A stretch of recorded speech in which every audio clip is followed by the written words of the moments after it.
All right, welcome. Today, we're going to dive headfirst into the world of web development.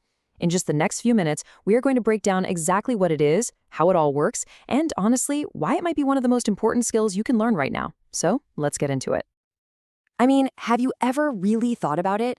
You click, you scroll, you shop, but what's actually going on behind the curtain? How does a simple idea turn into something huge, like a Netflix or an Instagram? Well, that is exactly what we're here to unpack. At its heart, web development is just that, building digital houses. I absolutely love this analogy because it just makes everything click. It's not just about lines of code, it's this really cool blend of art and science. Creativity and logic, all working together to build these spaces on the internet that we can all visit and use. And just like any real house, our digital house has two very different sides.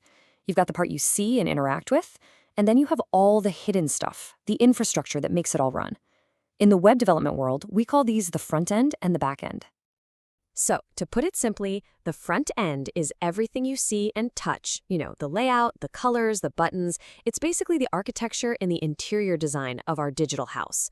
The back end, though, that's the plumbing, the electrical wiring, the foundation.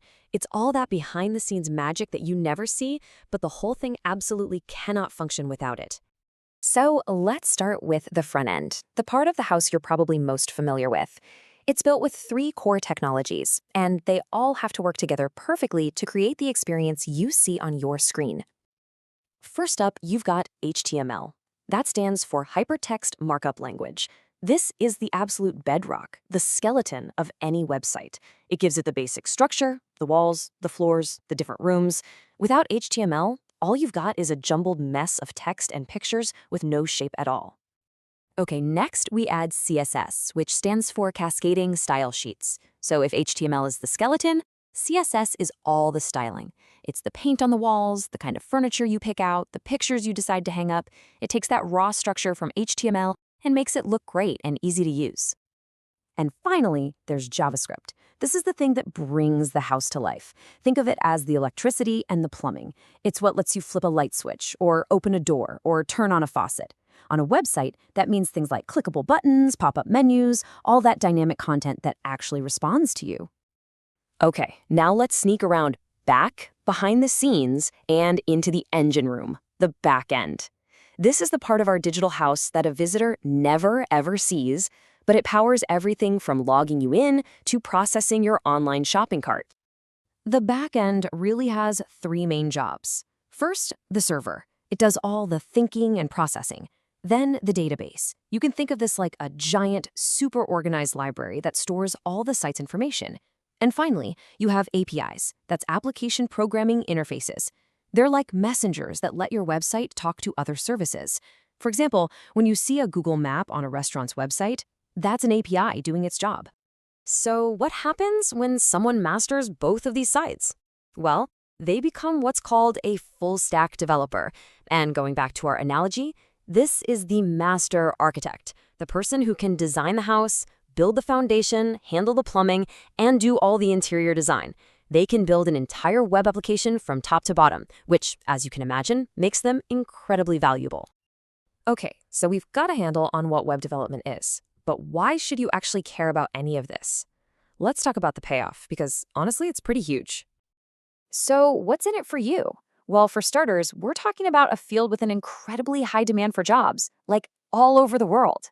It gives you this amazing creative freedom to build literally anything you can dream up. Plus, it is one of the best fields out there for remote work. And since the internet isn't going anywhere, it's about as future-proof a skill as you can get. And yeah, let's talk numbers for a second. The average starting salary is often $70,000 a year, and it can go way up from there. It's a career that's not only really fulfilling, but also financially rewarding. It's a big deal. All right, let's make this really concrete. Let's connect all these ideas back to the websites and apps you use every single day. I guarantee you've been interacting with the front end and back end this whole time without even realizing it. Think about it. When you're scrolling through Netflix trying to pick a movie, you are 100% interacting with the front end. That beautiful, smooth scrolling Instagram feed, that's the front end. Even the super simple, clean Google search page is an absolute masterclass in front-end design, built with HTML, CSS, and JavaScript. So what about the back end? Oh, it's everywhere. Every single time you log into an account, that's a back-end system checking who you are.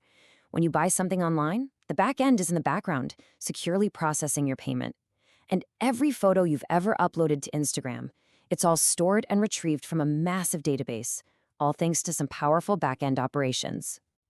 You know, this is such a powerful idea to wrap up with. We've just given you a really quick tour of the digital house, but the real adventure, the fun part, it begins when you just let your own curiosity take over and start exploring all the rooms for yourself. So I'll leave you with this one thought. You now have the basic blueprint for how pretty much every website and app in the world is built. The only question left is, what kind of amazing digital house are you going to build?